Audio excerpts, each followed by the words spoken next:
What's up, everybody? Ron Pacone here. I got some tour dates coming up April 4th and 5th. That's a Friday and a Saturday night, San Diego, California. And May 23rd, one night only, Seattle, Washington. Tickets and more information at ronplacone.com. San Diego, Seattle, coming at you. See you soon. What's up, everybody? The wait is finally over and totally over. Left at Wall is available now, right now. You can get Left at Wall on Apple TV, Google Play, YouTube Movies. You can get it on demand. You can buy it on DVD. The wait is totally over. Just type in Left at Wall on your search bar on your smart TV, and you can find a bunch of ways to get it. You can watch it now. Again, that's Left at Wall, wherever you get your movies.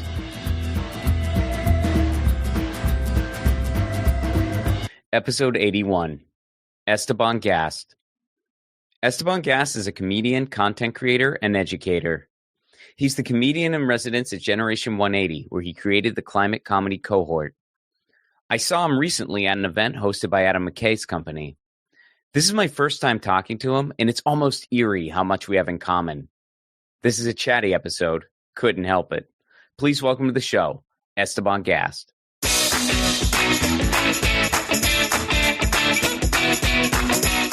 Esteban Gast, good to know you, man. Thanks for having me. We were just kind of shooting the shit off, Mike, and forgot that we got to record a podcast. Yeah, we've been here talking for 2 hours, being like, someone should listen, man. Yeah, we're like, we're not recording this yet. We haven't really kicked in. Don't you hate when you have a good conversation and you go, that wasn't recorded, and right? No one will. No one's gonna. Every time I'm talking to my wife, starting. I'm like, we got it. People gotta know. Let's try to recreate this, and then of course you can't. That's like the worst idea ever. You don't recreate those things. It's not a thing that happens. You're married too? I'm married. Yeah, I'm also I like married. that you said that too. Like it was, like it was shocking. Well, no, another credit. Well, I mean, anytime I meet comics around my age that are also married, it actually isn't the most common thing in the world. So you're right. And do you have kids? That's the one that. I do not have kids. Do you have kids? No. You have kids. Oh, you don't. No. But right. I would like to, and I think that. I mean, that's not your conversation to have with me. I mean, if you want kids, and that's why I'm here to talk to you, Ron. Please, you want me to be a mediator? Can you talk to my? No, we both. You both want kids. Them? Yeah, but if I tell comedians that, the fear, very much like you're experiencing now, they're like, well, it was nice to know you as a comedian.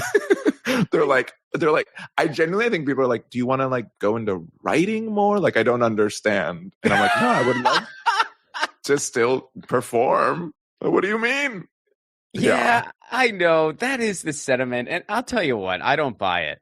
Just for for conversation's sake, like joking aside, I don't buy it for 1 second.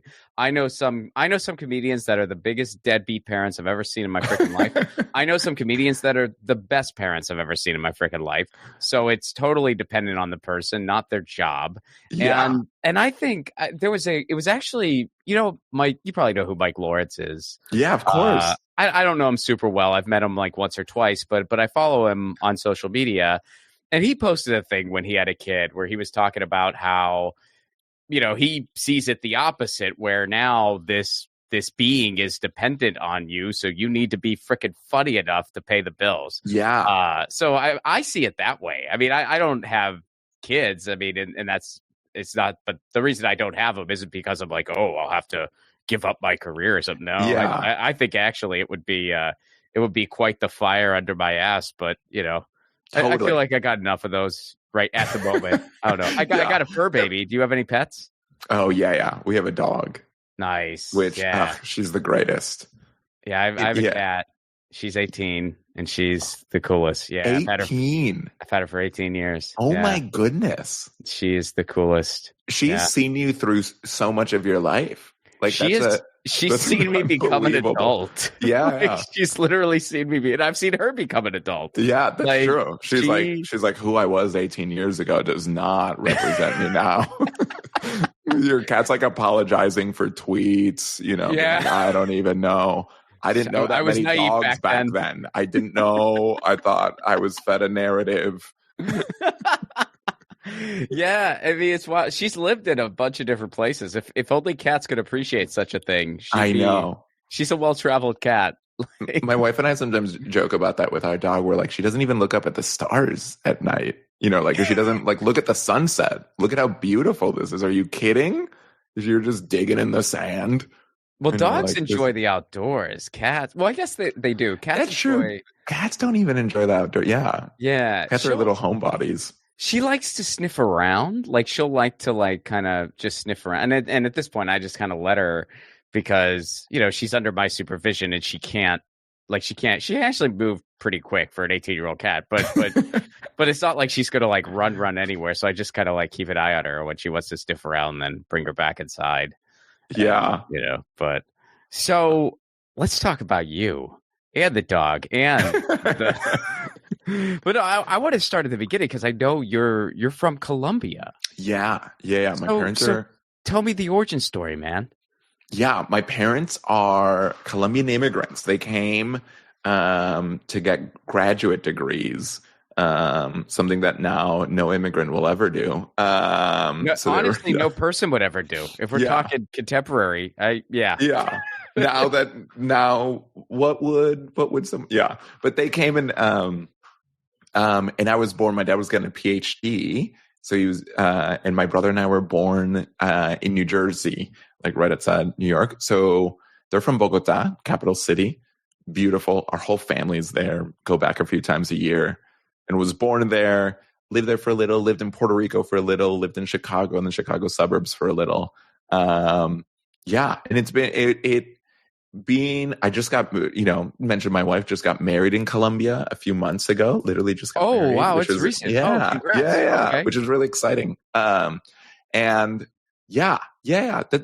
of it. I think it's interesting that to grow up in Colombia has so many stories and narratives around it, both like literally Hollywood being like, oh, we got another season of Narcos, buddy, or whatever.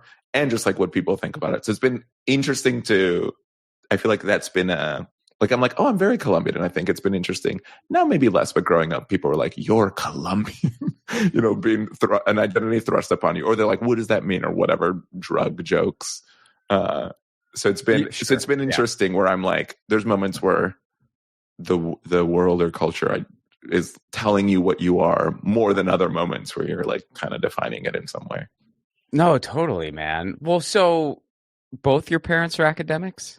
Yeah, both. Okay. My mom was a lawyer for a little bit, and then just needed more flexibility and became a high school Spanish teacher. And my dad was largely a professor. And for a little bit, he left teaching and worked at a particle accelerator outside Chicago. That's what brought us to Chicago. So what was his field then? Was it? He was in like physics and fluid dynamics. Okay. Yeah. So he was in charge of cooling the particle accelerator. He was like, these boys can't accelerate too much. They got to settle down. So he was like, yeah, I know. So pretty, thrilled that they're like, you want to do comedy? Great. I had to get a master's degree. That is, and I got like, one of those too. They're like only a master's, but same. Dude, really? Are your parents dad, overly educated? my dad is a semi-retired professor, no way. And he worked in industry for a while, and then he went back into academia on the administrative side of it. He finished up his PhD because he was ABD for like 30 years, mainly because I came along, and so he finished up and then became a professor, and he's like one of those designations where it's officially retired, but they'll be like, hey, do you want to teach a class? Yeah. And he goes, yeah. And that's his deal. That's great. So, what did you get a master's in? My master's is in communication. What is your master's in? In political science. Oh, nice. Humanities through and through. Yeah, you got to. And here we are. Yeah. Honestly, we could have seen this coming. Did you get a master's when you were unsure of what to do next in your life? Yes. Yes. This is yeah, dude, totally. I was up in Seattle. I started comedy in Seattle for the most part. I mean, I had like tried it a few times, but then I learned how to do it in Seattle. You know what I mean? Yeah. And I was starting to get a little road work, but I wasn't sure. I wasn't really sure where all that was going to go, and I wasn't sure if that was the direction I wanted to go or not. And I was having a really hard time. I mean, at the time, the economy was super not great. So I was kind of thinking, like, well, what's something I could do? And I thought about grad school. And so I applied to some programs.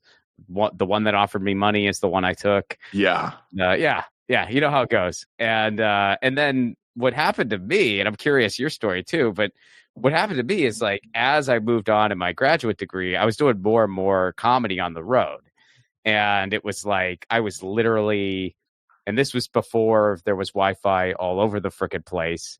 And so I literally would travel with my textbooks and stuff on the weekends, and I would do shows. I probably wrote most of my papers in a hotel room. That's incredible. And were you doing college shows, or were you doing like small? Because I started doing colleges. Yeah. People were like, what do you mean you were whatever in your earlier in your career traveling, especially now because I do a few different things, but like when I go and do shows out of town, they're very small clubs, or it just like I don't have the audience yet for to get to sell out Kansas City just with Sure. S1, right? So it'll be like I love when I walk up to where I'm performing, even when they're paying, and it's wonderful, it just says like comedians night, from yeah. from, and then they like have all the little credits from Vice or whatever, and I'm like, I'm like, I guess my name doesn't do too much. I'm like, great, it's the game. But the first things that I was doing were all colleges, and it was so wonderful. I was so thankful because it paid well, and it was like longer sets, and it was so. And now I think it just is lots of reason, right? So if you have an audience, you have every advantage, even in colleges, like literally. Every event. So now I'm doing. I don't know if they have what they did. You do the NACA thing for anyone not to know? So NACA, and I've talked about it on this show before, but NACA is a big conference, and they're in different parts of the country throughout the year. And you go and you do a showcase, and then colleges book you. Yeah, and it actually is a really good way to make a living, or it was. I don't know what it's like now. It isn't anymore. It isn't any. I mean. Totally. It was, this feels actually, you know what? I think this was another point. I didn't mean to cut you off, but now I'm remembering this was another point of association we have. I think we have the same agent. Are we talking about Brian Regan at Kirkland? Yes. Brian's a friend. Yeah. And Gina is too. Gina was at my wedding. Totally. Yeah. Oh, no way. Yeah. I feel bad because like, I started with him when it was Gina, and it felt like it was a different college game back then. Like I feel like even in the last 15 years, it's changed so much. Because I had a good strong set at NAGA and got 25 people booking me, and no one cared about. At the time, I don't think I even like had socials. I think I feel very complicated about socials, and I was like, I don't know if they're. And I was like, I don't need these. I'm booking 25 shows or whatever, like every other week at college. I was like, great, this is the dream. Yeah, it was a different game. I think I've been in the last few years. No, maybe once. I was going to say a few times, but maybe just once. Great set, felt good, and I think no shows came from it. Real, yeah. And I was like, I'm definitely better now. I've have a few credits, whatever, and I'm like, oh, back then it just was. That was it. They just had such a bigger budget. Like anyone they just kind of liked. They're like, great, hey, come to campus. Yeah. I mean, there were some, I would get some bookings, because I was known for doing political stuff. So usually election years, I would just get bookings. And that was great. And that ended not too terribly long ago, but a little while ago. And now I don't even know what's going on in that world, but based on everything I hear, that they just don't have the budgets anymore. It really is a bummer. Sometimes people are like, I'm lucky to work with a few different nonprofits and a few different whatever capacities, largely around like supporting artists and creativity and, you know, comedy and stuff like that. And they're like, what do artists need? I'm like, they just need money, like the ways to make money. Yeah, we need and like that's also what I need. So but I genuinely, I'm like, man, this was a, you know, like 25 show. Each show is 2,000, 3,000. That means that at the age of whatever, at 22 or 23 years old, I could realistically make $50,000-ish doing comedy. Like that's a huge gift to start there. You can like actually live a really wonderful, rich life in that.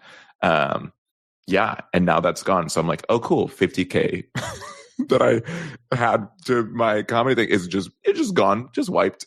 And now, and nothing is, you know, I suppose like, online mediums have replaced it. And in many ways, it's like one of the best times to be a creative person. And in many ways, it's one of the most frustrating because it's like totally and completely just you entrepreneurial, where I think before we had wonderful agents who, you know, who were connected through, who'd be like, hey, let's get you on this thing. And they would handle all the thing. And you were like, great, I'm talent. And now I'm like, what is the marketing strategy for Esteban Gast? Me, you know, and I'm like, I don't know, dude, I just want to do show.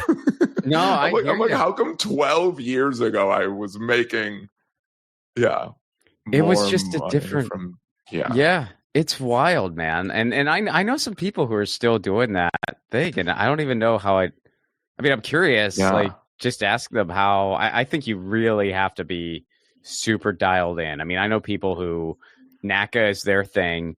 They have program after program meant for students, and they have just been doing. They have every student program advisor in their cell phone because they have just been doing it forever, and so they're still going to be okay. And I think the only people left standing are people like what I just described. And celebrities. Yeah. Everyone else, totally. It's just over now. At least for now. Maybe it'll come back. Usually that's not the way it works. Yeah, totally. It's like, the eroding of the middle class is everywhere. Including as niche as college comedians. There was a middle class and I think you can zoom that in anywhere, right? Like I think you can. We live down the street from just a local pottery place. And it's so funny, right? I was talking to the woman who owns it and she is sharing the same thing. Like she's like, there's celebrity pottery people who are like, have millions of followers and everyone follows them. And like, you know, they make pottery for celebrities. And then there's like, everyone else is just trying desperately to like sell shit on Etsy or whatever, you know, and before there was, you know, and all the major, whatever stores sell multinational big corporation pottery or whatever it is, right? And she's like, before, you could just be like, oh great, I have a few clients, a few different local shops that buy this amount every month and I make a pretty good living. So it's so funny. I think if you just zoom in anywhere, you're like, oh, okay, the middle class is gone. The people making $50,000 a year who are pretty talented, you know, like, and doing pretty good work are just gone everywhere. Yeah.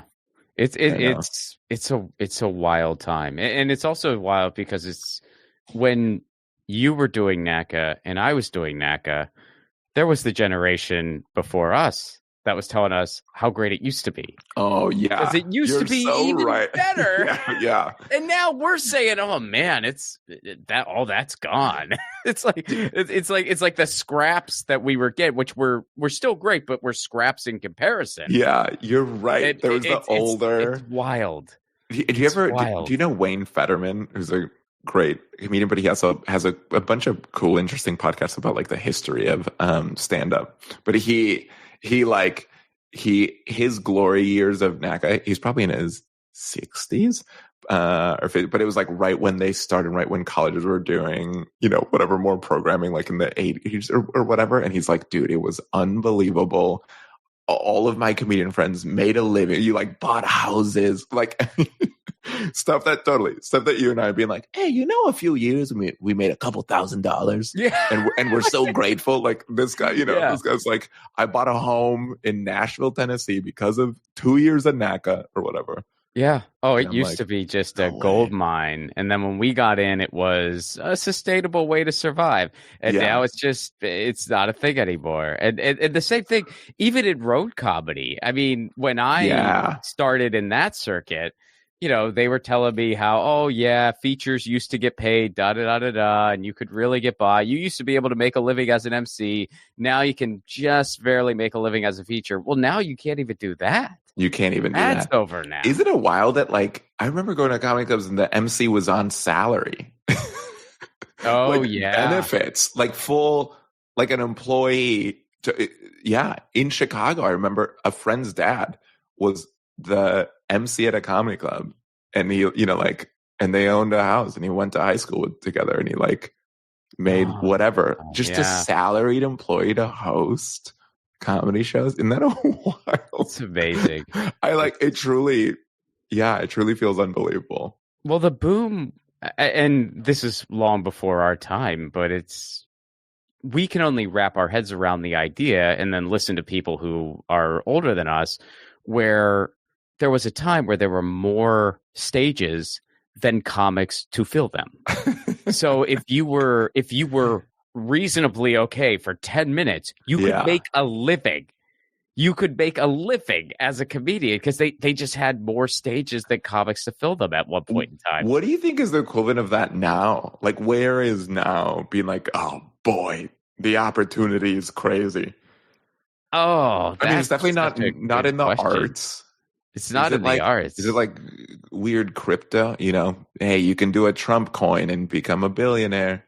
I think that's all you have to do. Pretty much over, except for the people who still fall for the scams. Because I think now most people just realize if you don't have Bitcoin, everything else is just eventually going to fade away. I don't, dude. I'm big on the Melania coin. You're big on the Melania coin? I went in on Melania coin.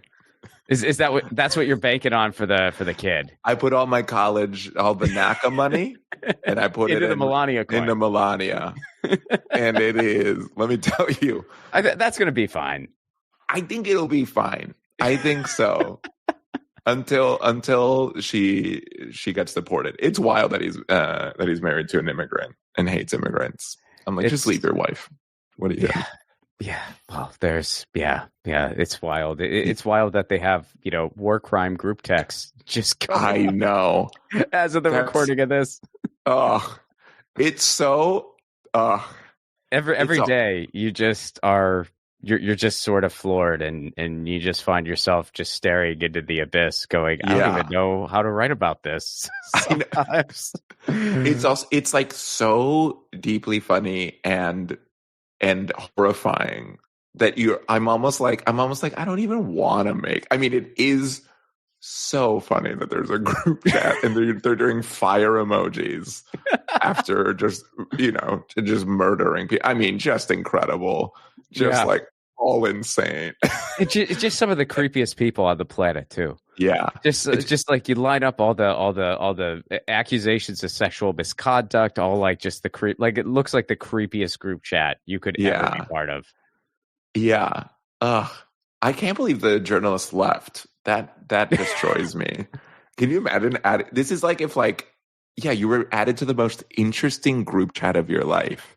And you were I'm going to leave. This is I'm if all your exes had a group chat and we're talking about you. And then you're no, I don't want to. I think as a journalist, you're obligated to stay in that group chat. Yeah.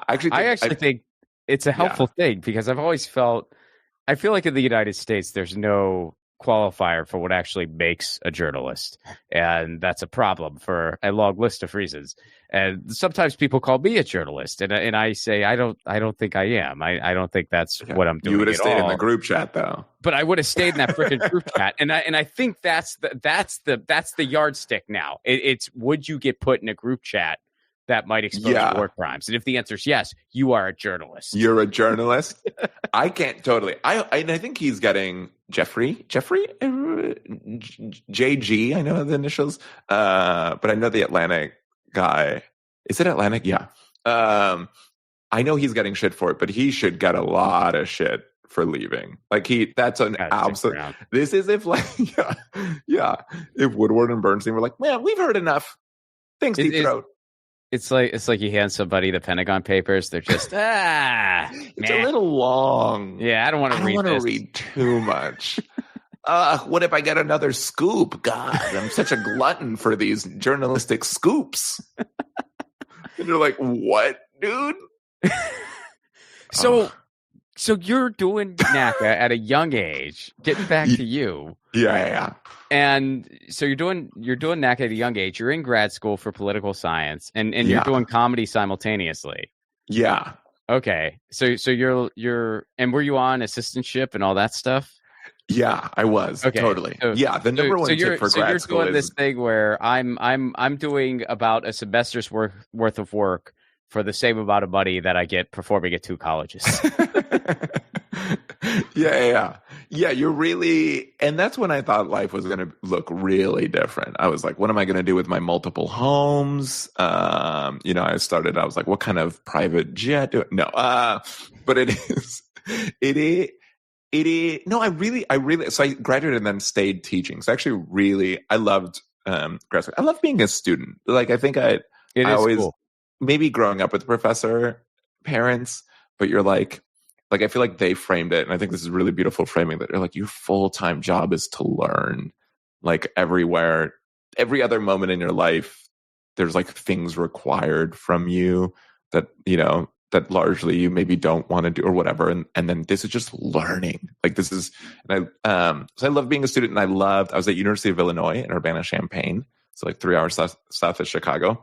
And I loved that. And I got hired and I stayed and taught a few years. I taught until big moment that we'll surely talk about, but then I moved to Panama to Eat, Pray, Love. So I was doing a ton of stand-up when I was teaching, because I was teaching Tuesday, Thursdays, and like an online class. And that felt, I was so grateful for that flexibility.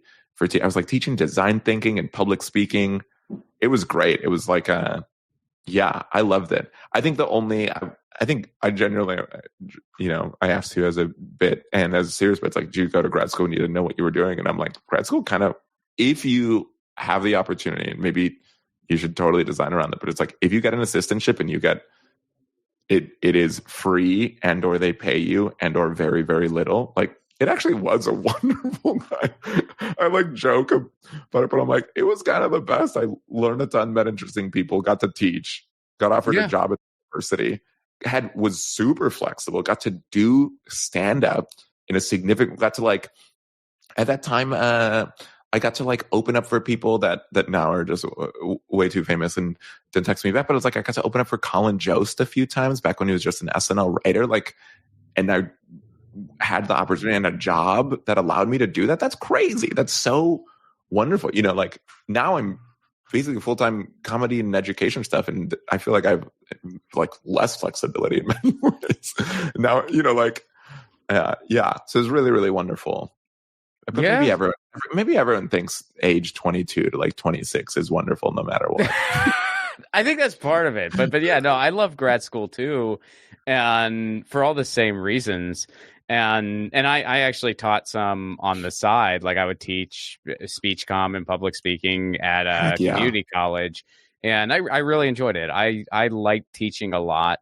I would have pursued it more, but I was just really, deep into stand up at that point.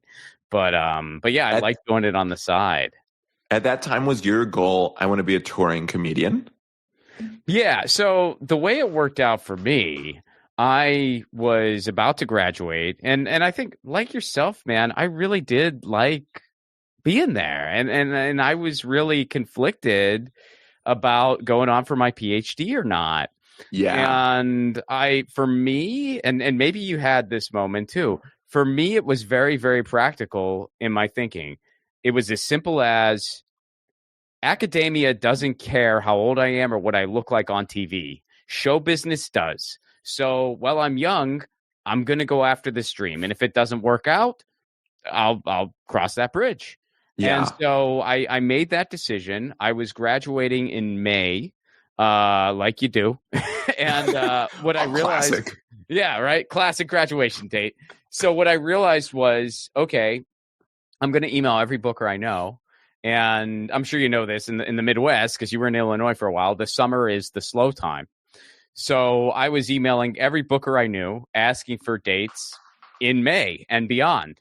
And they kind of were just, okay, that's weird, Ron. But yeah, we have a little bit. You can have it. That's weird. You're thinking about May. But I was. And so after what felt like 100 emails, or probably more than that, I had booked an entire month of stand-up comedy.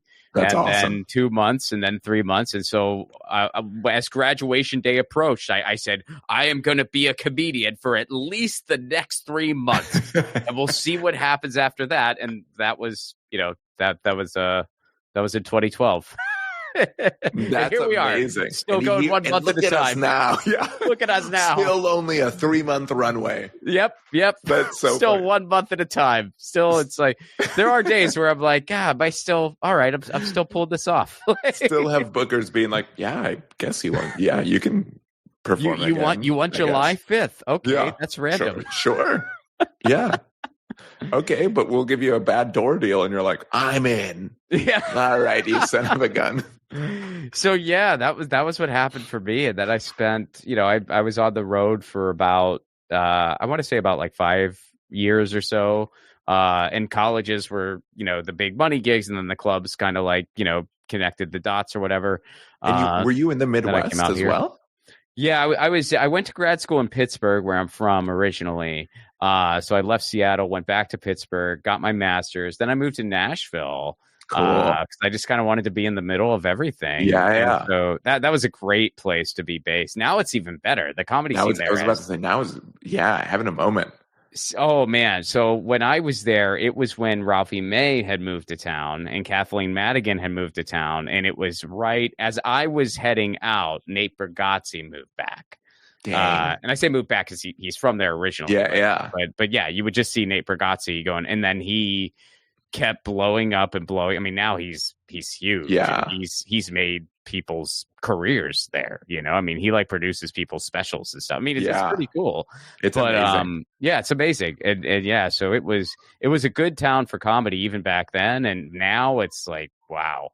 But did you ever? He's not a Nashville guy, but he was in the Midwest, and he's one of my favorite comedians. Did you ever cross paths with Stuart Huff? Oh, I love Stuart. I love that guy. Stuart, yes, he's so good. I'm like, oh, I feel like you and him would like each other's stuff. And he's one of the most unique comics out there. Yeah, who will literally do these bits that are philosophical and super long form, and yet he pulls it off with any audience. It's unbelievable. It's amazing. I dream of him having a moment for people to like see his genius. I think he will. I think so too. He's too good. He's genuinely, he's like one of the most undeniably good comedians. What you're saying, in any audience, he does the most interesting, most like at times challenging, like intellectually challenging bits, and he pulls it off. Yeah, he's great. He pulls it off. He's my absolute favorite road dog guy that I like met in the Midwest, and we would like cross paths all the time because he'd come up to Chicago and then do Peoria, and then and I would just go with him. Those were his stomping grounds. Yeah, dude, like the Peoria to Bloomington, Indiana, to like. Well, so that's where I went to IU. Oh, great! So my first exposure to that whole world was at this is before the club was there. There used to be a spot called Bear's Place. I don't know if you ever hit Bear's Place. No. So Bear's Place was before the club. It was the one nighter in Bloomington, and that was Stuart Huff would headline there all the time, and I met so many road comics. I didn't even know that such a circuit existed. Like I didn't know what it was. Yeah. And I learned it when I just decided I wanted to try to do stand up, and then I moved out to Seattle. But Stuart, there's actually a documentary that it was affiliated a little. Did you watch it? It's really good. If you haven't watched it, you got to. Yeah. It's really interesting. He's so great. Even now, sometimes people are like, who's your favorite comedian or whatever? Who's a comedian I don't know? Every single time I'm like, Stuart Huff. That's a good name. Yeah. I'm like, if you actually want to know someone who you've never heard of or hasn't, whatever, it's like, it's Stuart Huff and he's brilliant. And you'll listen to one album and you'll be in for life. Yeah. No, Stuart's amazing. He's, Yeah, I gotta have. He's on the list for this. I haven't talked to him in a while, but me neither. Yeah. He was so yeah. I'm gonna shoot him a message once we're done. Yeah, we have to. Let's do an over under. We'll do this off mic, but let's do like an over under on where he's living. Because I bet you it's a different town, and totally. So let's just take bets on where that might be. It's gonna be somewhere so random. It'll be random in like a place in Alabama. Oh, see, I'm thinking more Midwestern. All right, we're gonna do it. Yeah, we'll do it off mic. We each get like 3 or 4 picks. But also, if we only get one, that's two. That's too much. He's too unpredictable. You can't pick one. We can't just be like, oh yeah, Shreveport. No. What if he throws us both for a loop and he goes, oh yeah, I'm in Los Angeles. I'm inking a deal. I would. That would be an unbelievable thing if he's like, oh, I'm in Williamsburg. What are you guys talking about? I would lose my mind. What are you guys doing? What? That's so funny. I'm doing Tiny Cupboard tonight. You're like, what the heck? So tell me about Generation 180. Yeah. So I'll tell you the order. Sorry, a few years ago, this nonprofit reached out and they're like, do you want to do some like fun videos for us? And I was like, sure. So they did some fun videos for them. And then they asked, they genuinely, which I think this is so good. They asked a question of, they're like, this is interesting. What do you think? How do we like bring comedians and storytelling to climate and whatever? And they like actually listened to what I had to say in a little bit of like, I was like, I think comedians want to make climate jokes, but they like need to know it's funny, right? Like the number one thing that comedians need to do when they're performing is like just know and trust that it's funny. So when someone's like, can you do a joke about blank, or can you like have this agenda? It's like, I need to believe in it myself. I need to think it's funny. And I was like, and I also think like a lot of times the interactions with comedians or content creators or whatever you want to say, and like nonprofits or people with these like sometimes, overtly social impact or political agendas, is they like give you a brief. I'm sure you've gotten this, right? And they go like, hey, Ron, can you talk about this thing? And even if it's great, like even if they're like, can you talk about voting? Here's 3 do's and 2 don'ts when you make your video about voting or whatever. And I'm like, that's so weird and transactional, and also not how art and comedy is created. It's like created a bit in community and a bit of testing things and whatever. So we Generation 180 took it genuinely. I'm so grateful to them, but they took this chance and we co-created this thing along with very cool folks at American University. They have the Center for Media and Social Impact. And underneath that, they have this program called Good Laugh, which is literally all of like what it sounds like, good laugh. It's like comedy with impact. So they rock, and I'm a huge fan of their work. So with them, we created this thing called the Climate Comedy Cohort. And like professional comedians who are not really in climate and a lot of times have not really talked about political or impacty things come, and it's like Climate 101. We talk about what's climate change, and we like genuinely have this safe space for people to share things. I think that's also, I think sometimes in these quote unquote liberal spaces, people are actually afraid to be like, hey, are electric vehicles bad? Like, isn't there cobalt? Is there like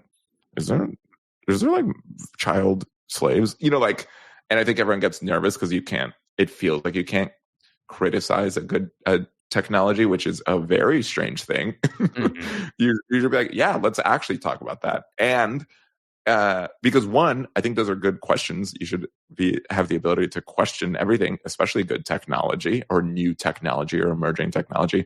And 2, a bunch of that is like very insidious, like misinformation, right? Or disinformation, or however you want to call it.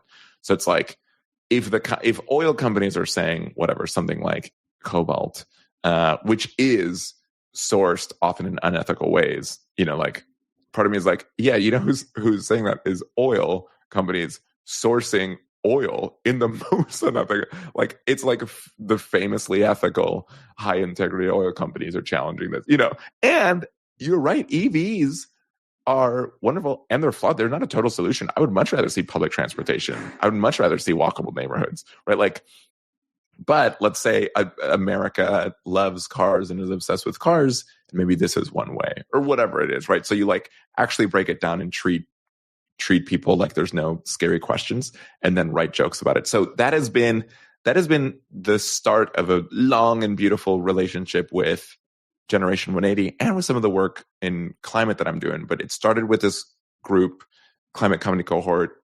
We're gearing up for another year for it. And it's been really fun. We've done tours. We've done tours in especially in red states, and we don't call it climate comedy or anything. We just go, hey, here's a comedy show. And a bunch of people hit some of these misinformation myths or just do jokes about it. And the gift of climate is that it touches everything, right? So it's I can talk about gardening and composting, and I can talk about the way cities are built, and I can talk about the fact that there were LA fires. I live in Los Angeles, I can talk about all these things. So I think there's also that it's giving artists a little bit of the freedom to talk about just the thing that genuinely excites them in an enormous topic that impacts every decision we make, the food we eat and the clothes we wear and and the spaces we live and the spaces we inhabit. So yeah, so Gen 180 has been just really, really wonderful. So I'm there, comedian in residence, which basically means I get to run that program, run a few other programs. This program called Climate Cultura, which is for Latin American creatives and creators and comedians, and some other things there. So it's been great, man. I feel very, very grateful for it, just because,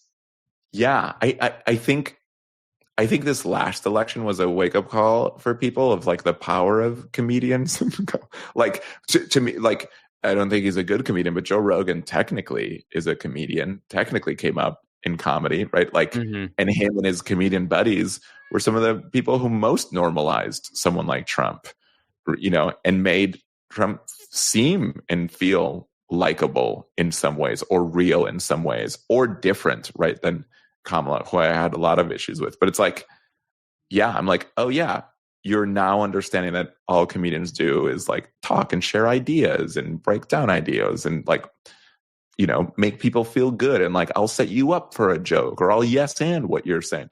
And maybe those people are, are good communicators when you want to communicate against someone who's a brilliant messenger like Trump, yeah.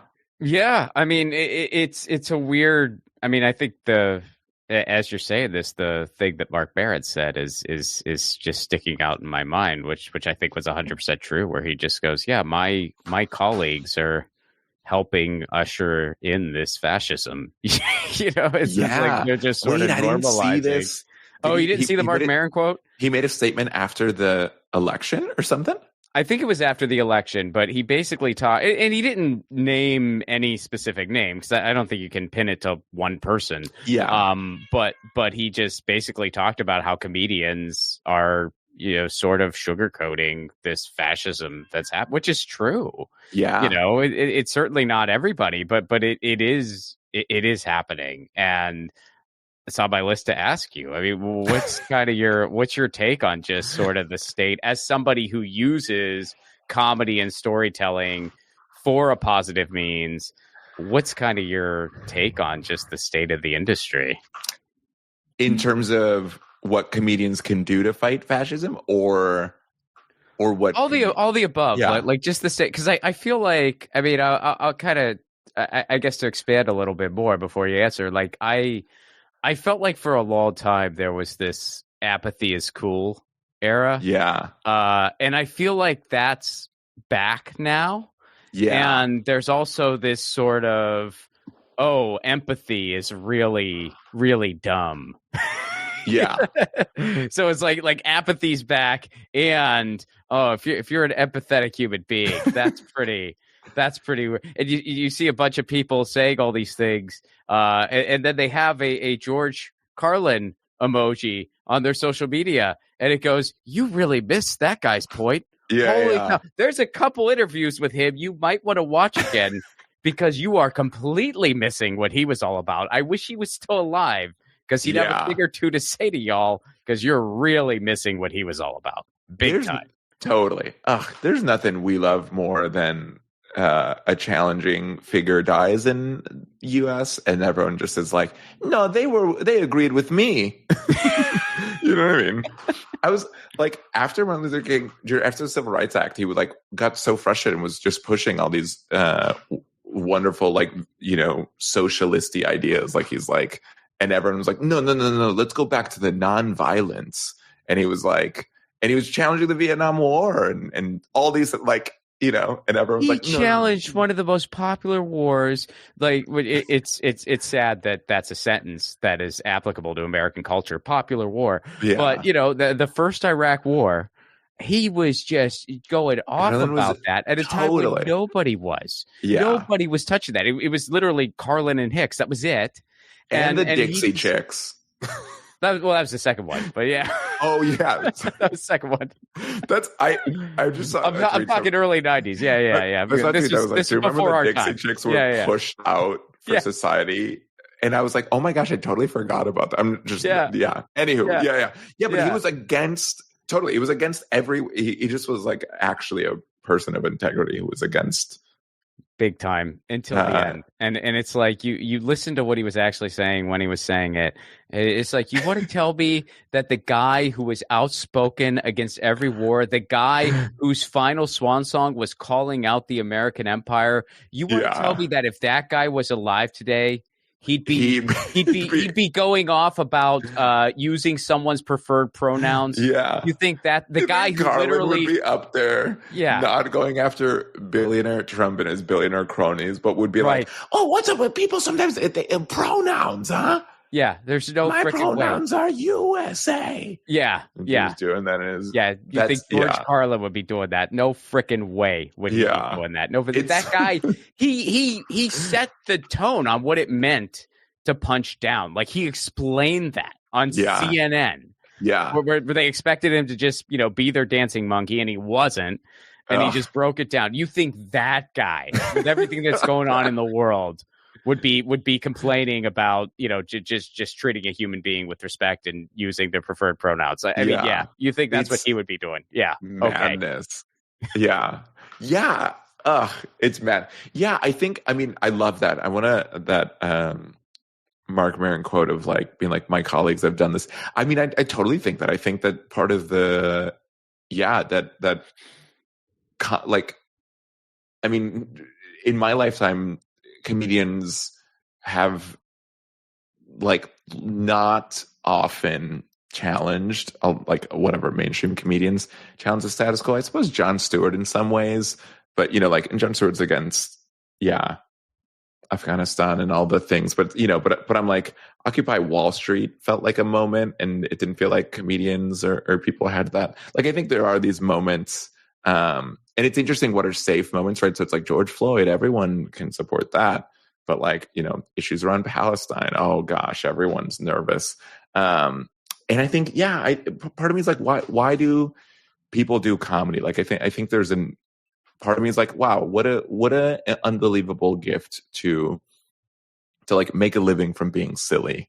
And the reason why like stand-up is so interesting, or like comedy in this way, different than writing or acting or some of the other places where you can like play pretend and try to make money from that, is that you like have a voice and you're uncensored in that, and you can see something and react to it immediately. And I think that like, I just am frustrated, I think, by the way that culture has shaped that, and comedy has done that. And I think if we, I think there should be a responsibility. Like, I think I feel okay being like, if you're someone who has a platform and speaks to people, if I'm traveling around and, almost every weekend speaking to a couple hundred people cumulatively, want to make sure. People are like, this guy's doing 300 people a night. But it's like, I think there is a responsibility to that. I think there's also a responsibility to what we post online. And I think that is lost. And I don't know how to like get that back in a way genuinely that doesn't feel like cringy, right? Like how to actually do that. And I think comedians are like difficult people, and they're like, the artists with a capital A, whether they like it or not, who are like, it's like mood dependent and don't like being told what to do. Like everyone, actually, like, I think if you're not an artist, that's also a thing. So I struggle with it. I think for me, it's like build community, build meaningful community, assure comedians that like they can talk about some of these things, like genuinely invite them into that, right? So I think for me, the things I've been doing in Climate in some ways is like building these spaces that I wish were bigger, I wish were better funded, I wish had more support. But like for now, it's every year having, you know, a group of 10 comedians or whatever go through at the very least this Climate Comedy Cohort and like genuinely invite them in and be like, hey, what do you like? Let's actually talk about this. What feels good? What's funny? What's interesting to you? What makes you feel emotions? And I think that, I don't know. I also think everyone, you know, I'm sure you've gotten this too, and I'm sure people are like, well, maybe Ron's the Joe Rogan of the left. Like everyone's like, Joe Rogan of the left. Joe Rogan of the left is, and part of me is like, that's also like the thought that one person can guide this is so silly and is the reason that got us into it. It's why we elected someone who said Trump's famous quote, "I alone can fix this." And the left goes, oh God, I can't believe they beat us on messaging. Who's the one person who can fix this or whatever? As opposed to being like, what happens to build a grassroots movement of storytellers and of comedians and of podcasters and of creators? I just think it's so silly. I think you're just living in this different time and you're living in this different paradigm, a paradigm that does not work, that one person, this savior mentality, right? Like, and Obama got in, did not do that much, and did not support, you know, everyone thought he was the savior. And then we lost every school board in the country. And now, you know, my kids are not going to read a book with a gay person in it because some insane Republican ran for that while we all were bowing down and crying at Obama's Yes We Can speech. You know, like it's like, it just is savior mentality. And I think that's my criticism of that. People are so thrilled. I love Bill Burr, and he's going around being like, we got to put down the fucking billionaires like the rabid dogs. And everyone's like, he's amazing. And I'm like, great. Also, I would love your act to, you know, you and Royal You and my act to like have some things that challenge that the fact that someone's a billionaire just means they're smart. That's actually I don't just want Bill to say that. How do I do that? How am I like some of the dumbest people I've ever met in my life? Some of the people who are the most incompetent, don't know how to do day-to-day tasks are some of the rich people. Oh yeah. Who like, even in Hollywood, it's like, yesterday I was talking to my wife's sister, and she's like in Hollywood stuff, and she's like, this person isn't, you know, like, is just having frustration with the system. And I'm like, yeah, the people who run everything don't know what they're doing. You know, like, I'm like, I've met the CEO of Disney is CEO because they are smarter, you know, or whatever. Like, I'm like, they fell into that. They don't know how to do anything. Right. They don't know how to do anything except they belong to the country club where the former CEO also belonged to, or whatever. Anywho. No, it's the truth. I mean, even when the more kind of powerful people that you meet, the more underwhelming it is. I mean, I think part of the reason I feel the way about our electoral system that I do is because I've met a fair amount of politicians, and it is 99% of the time an incredibly underwhelming experience. Yeah. And it makes you never want to vote again. And, totally. You know, like, totally. So you're like, oh, good. The head of the, you know, the DNC has a new person, and you're like, great. Like, you and I have to primary people, you know, like, or get our friends who are frustrated to run. Like, I'm not hoping that someone comes in. I'm not hoping, you know, the cool progressive guy from New York becomes mayor and leads, and everyone follows that. It's like, what? It has to be. I mean, it'd be cool if that was one of the things that happened. Yeah, of course. I mean, like, that could be on the list. Like, yeah, it'd be cool to have a good mayor. It'd be cool to have a decent candidate in 2028. Sure. Yeah. But again, the idea, like you're saying, the savior thing, it's like, it's not going to work that way. Yeah. That's not the way it's going to work.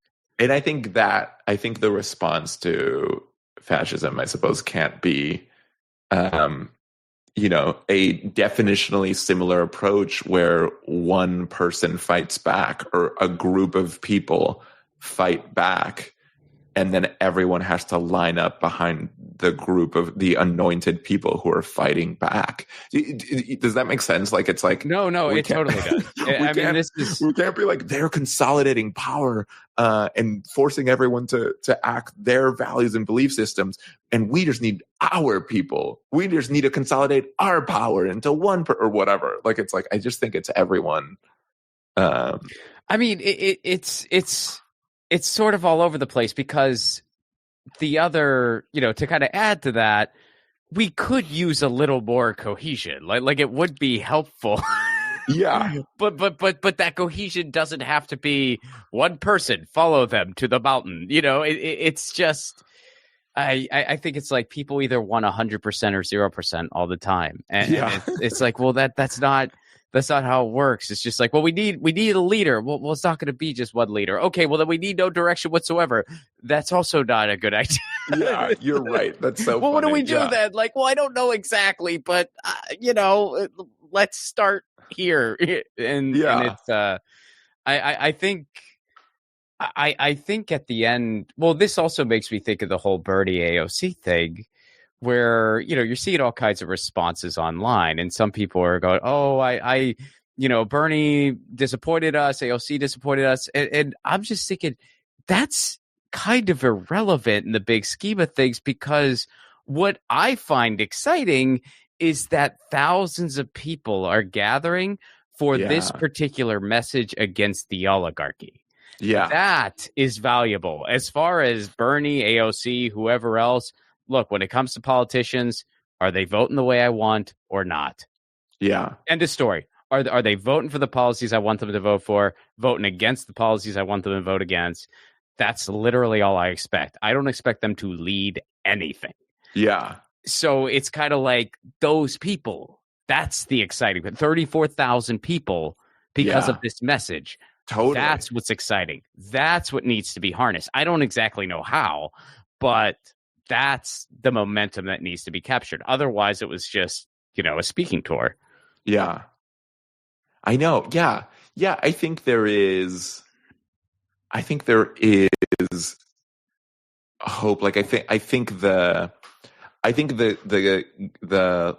like opportunity and the gift of Democrats being so poorly disorganized. They are and so and Chuck Schumer would be like, what you would have caved too. And Hakeem being like, what? We have no leverage. What are we gonna do? We're only the most powerful people in the frickin' world. He's like, if you're a member, what are we gonna do? They don't see what your colleagues did when they had the minority. Yeah. Why don't you start there? Why don't you see what they did when they don't have the power? Like every stall tactic that they pull, every dirty trick that they pull, start doing some of that. But they're the Democrats are so ineffective. It's just remarkable. But I think it's great now that everyone sees that. Don't Everyone's you think? Seeing it. Like I think before, you'd say that and people would be like, I don't know, if Biden wins again or whatever, Biden won.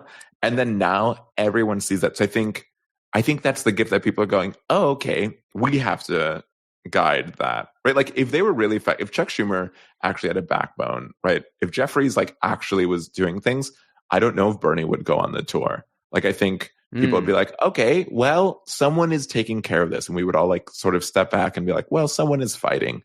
And I would, of course, love for them to fight. But part of me is like, wow, everyone is seeing this. Everyone and everyone's seeing that they're not a real opposition party. They have no backbone.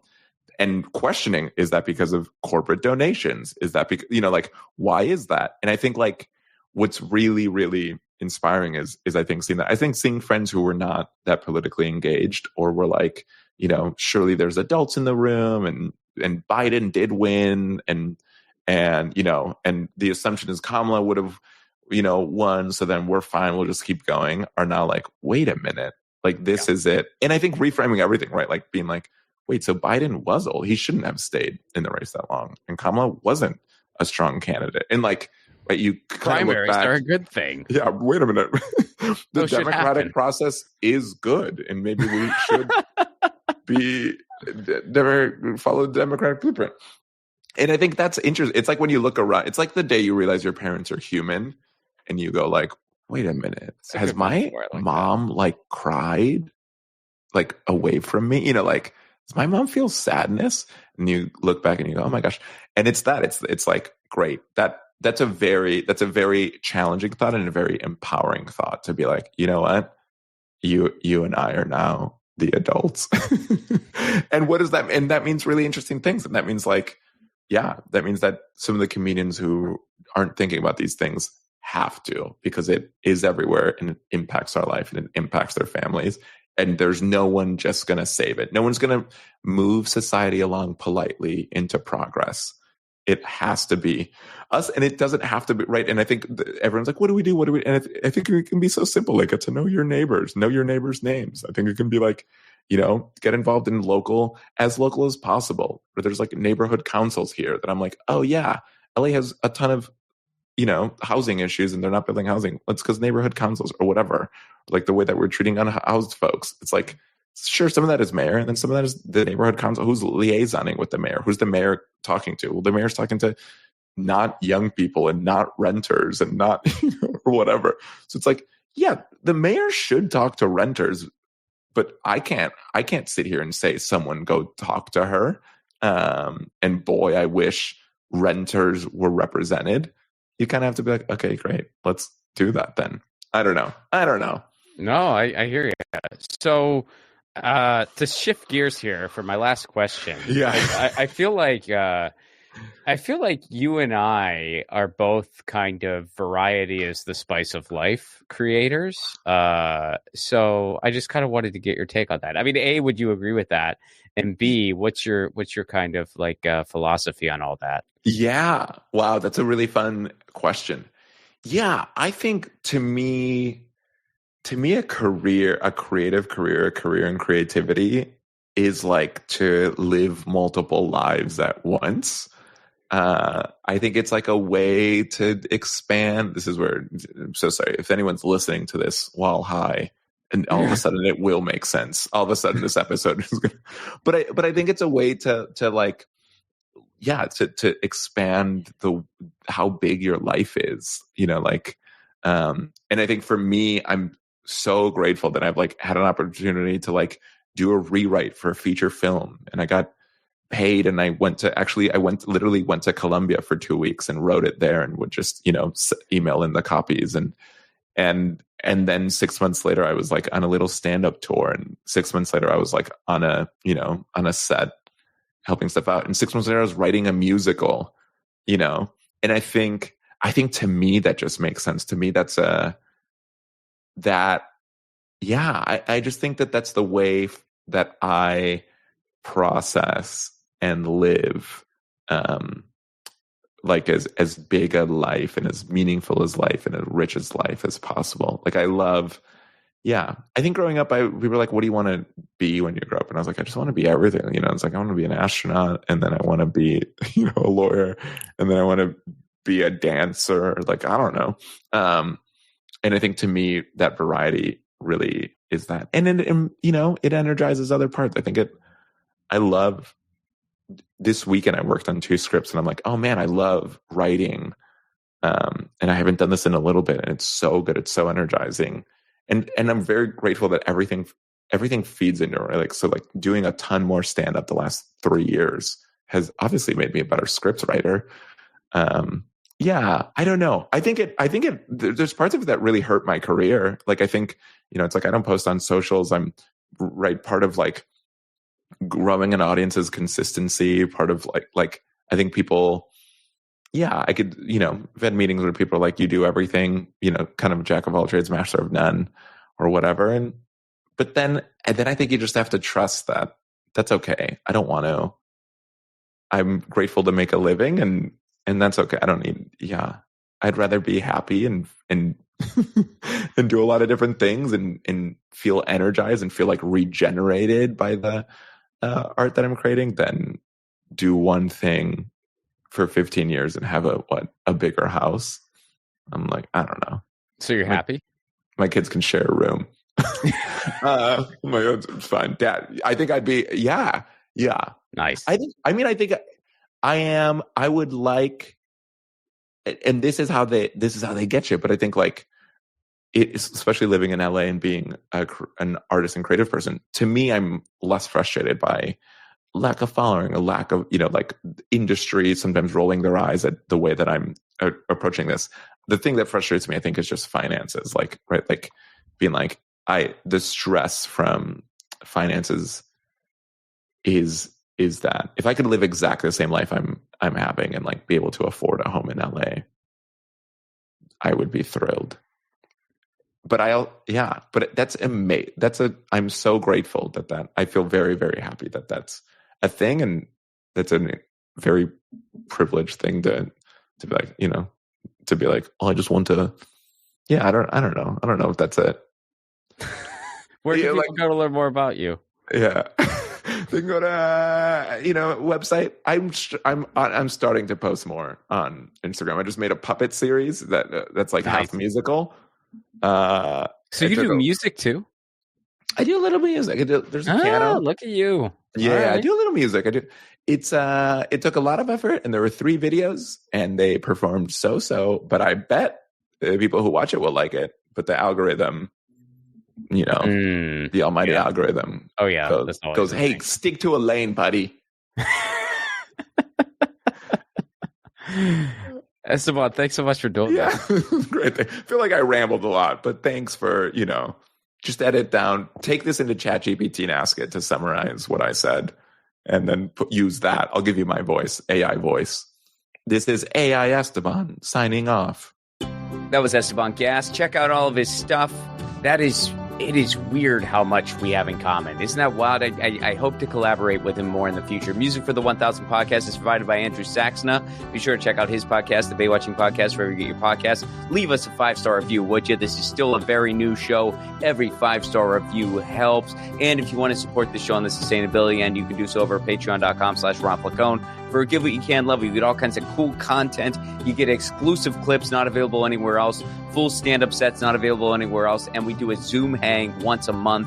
We got a really cool community over on Patreon, and it's all for a Give What You Can level. All right, we are at 81. We are Generation X now. This show is Gen X. All right, see you next week. Hey guys, Ron Placone here. Take your own 1,000 challenge. No, you don't need to interview 1,000 people, although if you want to do that, go for it. Your 1,000 challenge can be whatever you want. Maybe you want to call a friend out of the blue once a week. Maybe you want to read a book every month. Maybe you want to start a different garden every season. I guess that might be dependent on where you live. Look, the point of the challenge is taking on an endeavor that enriches your life in some way, and it can be measured. And then, of course, you do it regularly. That's what 1,000 is doing for me, and hopefully for you too. The main reason for this podcast and every podcast I've ever done is to build community. So take your own challenge. Then join our Facebook group. It's called 1,000 What's Your Challenge? ? That's 1,000 What's Your Challenge ? And post about what your 1,000 challenge is and the progress you're making. All I ask is that people be encouraging of each other's challenges. This is personal and vulnerable, so be cool. There's enough negativity on social media. We don't need to add to it. For those of you who aren't on Facebook, hopefully in the future we'll be expanding to places like Discord, Reddit, but for now, we're starting on Facebook. And again, that Facebook group is called 1,000 What's Your Challenge? See you there.